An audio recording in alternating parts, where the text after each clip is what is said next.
রাতের আকাশে মিটমিট করে জ্বলছে তারা, হালকা শীতের আগমন ঘটেছে। শীতের তীব্রতা উপলব্ধি করাতে ঠান্ডা বাতাস প্রবাহিত হচ্ছে। মেঘ আর আদ্রিয়ান এখন একে অপরের খুব নিকটে দাঁড়িয়ে আছে। তাদের মধ্যে দূরত্ব মাত্র কয়েক হাত। জানালা দিয়ে ঠান্ডা বাতাস রুমের ভিতরে প্রবেশ করে। পর্দার আড়ালে লুকিয়ে থাকা মেঘের চুল স্পর্শ করে। মৃদু বাতাসে মেঘের খোলা চুল হালকা উড়ছে। মেঘের উড়ন্ত এলোকেসি কিছু চুল আটকে যায় আদ্রিয়ানের শার্টের বোতামে। যেহেতু আদ্রিয়ান তার পিছনে দাঁড়িয়েছিল, মেঘ খেয়াল করলো না সেটা। ওর মনোযোগ এখন সম্পূর্ণ সামনের দিকে। আদ্রিয়ানও হয়তো লক্ষ্য করেনি তারা এখন কারান আর আভিয়ার খুনসুটি দেখতে ব্যস্ত। কারান এখন বাচ্চাদের ন্যায় কাঁদো কাঁদো মুখ নিয়ে বসে আছে। তার মুখ দেখে মনে হবে সে হয়তো কান্না করে দিবে। আভিয়া এখন আকাশের প্রশংসা করে যাচ্ছে, যা শুনে কারানের এমন অবস্থা। কারানের মুখশ্রীর দিকে তাকিয়ে আভিয়ার ভীষণ মায়া হয়। তবে ওর হাসিও পায়, কিন্তু আভিয়ার তার ঠোঁটে হাসি ফুটে ওঠে না, বরং সে আনমনে হেসে ওঠে, যা কারান দেখতে পায় না। বেচারা কারান, বিয়ে, বউ, বাসর সব কিছু নিয়ে তার কত স্বপ্ন ছিল। বাসর রাত নিয়ে কারান কত পরিকল্পনা করে রেখেছিল, কিন্তু এখন সব শেষ। তার বউ অন্য কাউকে ভালোবাসে তাকে না, কতটা ভেবেই কারানের কষ্ট হচ্ছে। পারিবারিকভাবে বিয়ে হলেও খুব অল্প সময়ের মধ্যে আবিয়াকে সে ভালোবেসে ফেলেছে, তার প্রেমে পড়ে গিয়েছে। কিন্তু এখন আবিয়া বলেছে তাকে ডিভোর্স দিয়ে আকাশের কাছে তাকে ফেরত দিয়ে আসতে। কিন্তু কারান কি করে আবিয়াকে ছাড়া থাকবে? তার বউকে অন্য পুরুষের কাছে রেখে আসবে, এই কথা ভাবতে কারানের কষ্ট হচ্ছে। তার এখন কান্না করতে ইচ্ছা করছে। আদ্রিয়ান যে মেঘের পিছনে দাঁড়িয়ে আছে তা মেঘ জানতো না। মেঘ যখন সামনের দিকে থেকে দৃষ্টি সরিয়ে পিছনের দিকে ঘুরতে যাবে, তখন তার চুলে জোরে টান লাগে। মেঘ ব্যথায় আর্তনাদ করে ওঠে। আদ্রিয়ান মেঘের ব্যথাতুর কণ্ঠে শুনে মেঘের দিকে ফিরে তাকায়। মেঘ তার চুল হাত দিয়ে ধরে রেখেছে। আদ্রিয়ান প্রশ্ন করে, কি হয়েছে মেঘ? মেঘ তার চুল ধরে আদ্রিয়ানের পরনে থাকা শার্টের বোতামের দিকে দেখায়। আদ্রিয়ান মেঘের দৃষ্টি অনুসরণ করে তাকায় তার শার্টের দিকে। মেঘের কিছু চুল সেখানে আটকে রয়েছে, হয়তো এই জন্যই মেঘ ব্যথায় এমন আর্তনাদ করে উঠেছে। আদ্রিয়ান দ্রুত তার শার্টের বোতাম থেকে মেঘের চুল ছাড়িয়ে নেওয়ার চেষ্টা করে, কিন্তু এতে মেঘের চুলে আরও জোরে টান পড়ে। তার ফলে মেঘ বেশি ব্যথা পায়। আদ্রিয়ান যখন মেঘের চুল ছাড়ানোর চেষ্টা করছিল, তখন মেঘ তার ধরে ফেলে। আদ্রিয়ান থেমে যায়। মেঘ বলে, দাঁড়ান, আমি ছাড়ানোর চেষ্টা করছি। মেঘ ধীরে ধীরে তার হাত নিয়ে রাখে আদ্রিয়ানের বুকের উপর। মেঘের হাতসহ সারা শরীর কিছুটা কেঁপে ওঠে। আদ্রিয়ানের অবস্থাও তাই। মেঘের স্পর্শে সেও থমকে যায়। এই মেয়ে যখন তার নিকটে আসে, তখন তার শরীরে অদ্ভুত এক শিহরণ বয়ে যায়, যা জিয়া বা অন্য নারীর সংস্পর্শে আসে না। আদ্রিয়ান শত চেষ্টা করলেও মেঘকে তার কাছে আসা থেকে আটকাতে পারে না। আর মেঘ আদ্রিয়ানের থেকে দূরে থাকতে পারে না। নিয়তি তাকে বারবার আদ্রিয়ানের সম্মুখে নিয়ে আসে। মেঘ তার হাত দিয়ে আদ্রিয়ানের শার্টের নিচের কয়েকটা বোতাম খুলে দেয়, না হলে চুল খুলে যাবে না। তার হাতের ছোঁয়া লাগে আদ্রিয়ানের বুকের পশমে। মেঘ একবার তাকায় আদ্রিয়ানের মুখের দিকে। আদ্রিয়ানের দৃষ্টি এখন মেঘের উপর সীমাবদ্ধ। মেঘ দ্রুত তার চোখ সরিয়ে নেয়।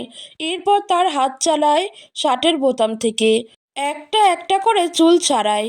জানালার মৃদু বাতাসে মেঘের চুল উঠতে থাকে, যা কিছুক্ষণ পর পর মেঘের মুখের সামনে চলে আসে, যা মেঘকে বিরক্ত করে। আদ্রিয়ান হয়তো বিষয়টা খেয়াল করে। সে তার হাত দিয়ে মেঘের কপালে থাকা চুল কানের পিঠে গুজে দেয়।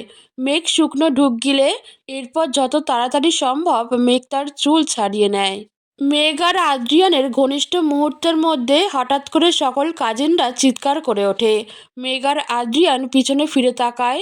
সকলে খাটের নিচ থেকে টেবিলের কোণা থেকে লুকিয়ে থেকে বের হয়। তারা কারান আর আবিয়ার বেডের কাছে গিয়ে শব্দ করে হেসে বলে ওঠে, কারান ভাই কান্না করে দিয়েছে। কারান ভাই বোকা, আমাদের পরিকল্পনা সফল হয়েছে।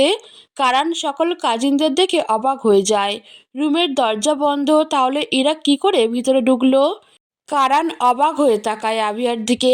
আভিয়া শব্দ করে হেসে ওঠে। কারান প্রথমে কিছু বুঝে উঠতে পারে না, কিন্তু একটু পর সে সব বুঝতে পারে।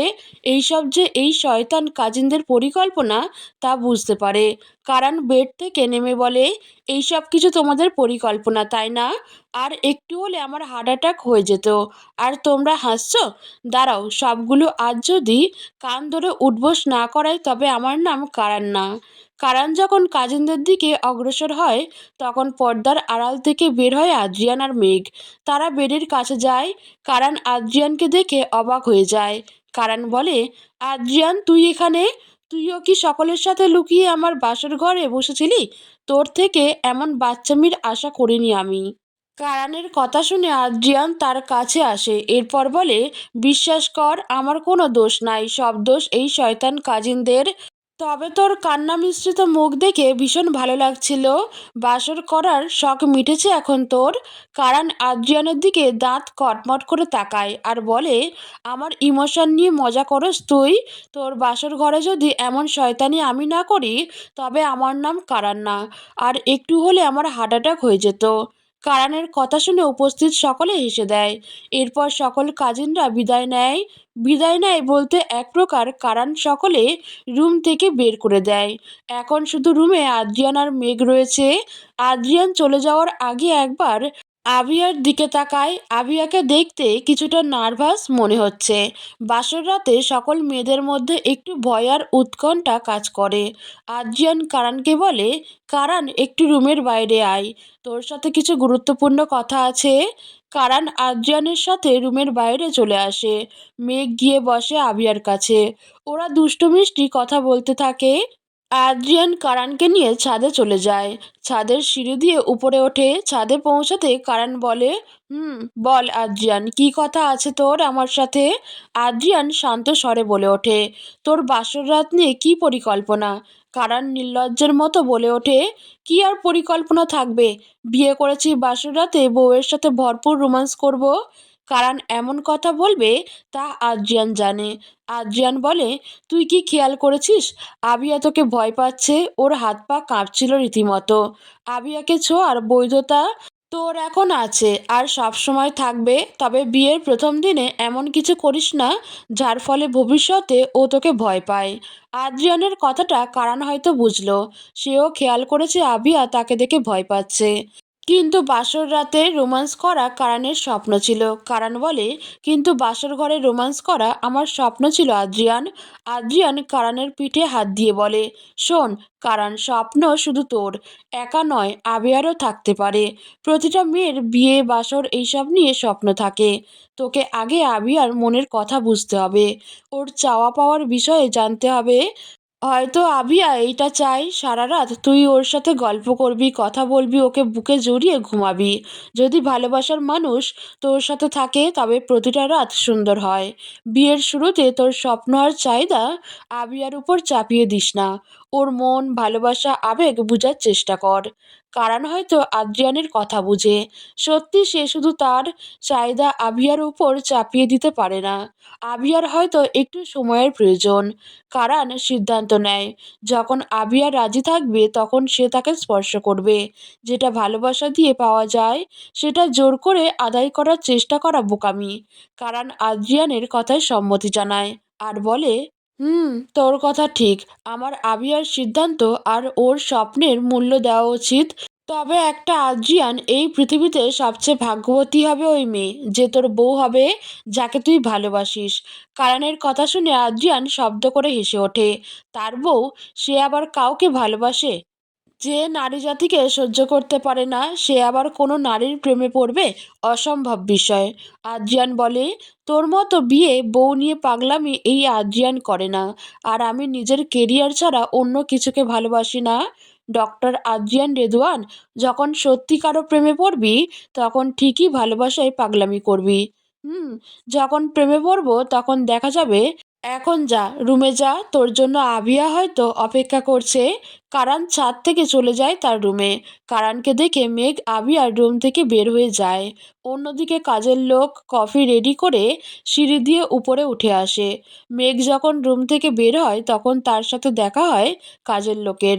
কাজের লোক বলে, মেঘ ম্যাম, আপনি কি আমার একটা উপকার করতে পারবেন? বলো, কি করতে হবে? ম্যাম, এই কফিটা আদ্রিয়ান স্যারকে দিয়ে আসবেন দয়া করে। আমার হাতে অনেক কাজ রয়েছে, রাতের মধ্যে তা শেষ করতে হবে, তাই যদি আপনি। কাজের মেয়ের মুখে আদ্রিয়ান নামটা শুনে মেঘ থমকে যায়। প্রথমে না করলে পরে কাজের লোকের মুখের দিকে তাকিয়ে হ্যাঁ বলে দেয়। আর আদ্রিয়ান এখন তার কেউ হয় না, তার প্রতি কোনো ফিলিংস নেই মেঘের মনে। মেঘ কফির কাপ হাতে নিয়ে বলে, ওকে, তুমি নিয়ে যাও, আমি কফি দিয়ে আসবো আদ্রিয়ান স্যারকে।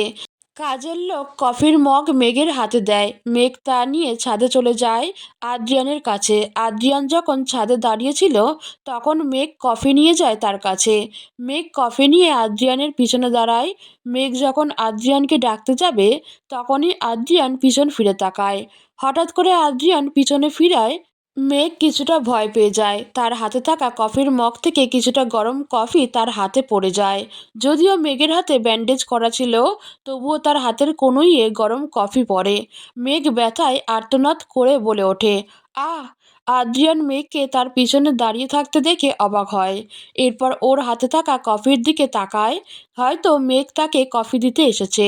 আদ্রিয়ানের চোখ যায় মেঘের কনুইয়ের দিকে। গরম কফি পড়ে যাওয়ায় সেখানে লাল হয়ে গেছে। আদ্রিয়ান বলে, মেঘ, তোমার হাতে গরম কফি পড়ে গিয়েছে, কতটুকু লাল হয়ে গেছে? না স্যার, তেমন কিছু হয়নি। আদ্রিয়ান মেঘের কথা শুনে না, সে লাল হয়ে যাওয়া স্থানে হাত দেয়। সেখানে ফু দিতে থাকে। ঠিক তখন ছাদে উপস্থিত হয় জিয়া। জিয়া আদ্রিয়ান আর মেঘকে একসাথে দেখে আদ্রিয়ান কোনো মেয়ের যত্ন করছে তা দেখে জিয়া বলে, আদ্রিয়ান,